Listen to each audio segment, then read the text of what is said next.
জানো তো, আগে যেমন আমাদের কোনো প্রয়োজনীয় জিনিস শেষ হলে আগে থেকে আমি হাজব্যান্ডকে বলে রাখতাম, ঠিক সেরকমই এখন মাম্মা হয়ে যাওয়ার পর আদ্বিকের কোনো প্রোডাক্ট যদি আমি দেখি শেষ হয়ে আসছে, আগে থেকেই আমি একটু রিমাইন্ডার মেসেজ দিয়ে রাখি আমার হাজব্যান্ডের কাছে। তো আইভির এই ওয়েট টিস্যুটা সেই দিন প্রথম নিয়ে আসা হচ্ছিলো, যেটা ভীষণ কোয়ালিটিফুল একটা ভিডিও শিওর ছিল। দেন একটা এক্সট্রা ভার্জিন কোকোনাট অয়েল ছিল, যেটা ওর জন্য হাজব্যান্ডের, আর এটা ছিল এক্সট্রা ভার্জিন কোকোনাট অয়েল আমার আদ্বিকের।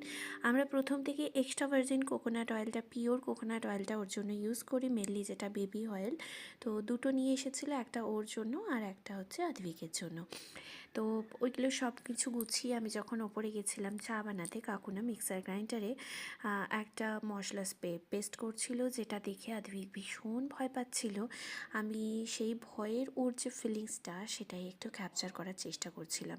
ওকে জানো তো, মুড়ি দিয়ে দিলে সে যদি ওর পেট ভর্তিও থাকে বা খালিও থাকে, এই মুড়িতেও ভীষণ ইন্টারেস্টেড হয়ে যায়। মাঝে মাঝেই এই মুড়িগুলো টুকটুক করে তুলে ছোট্ট হাতে খেতে থাকে।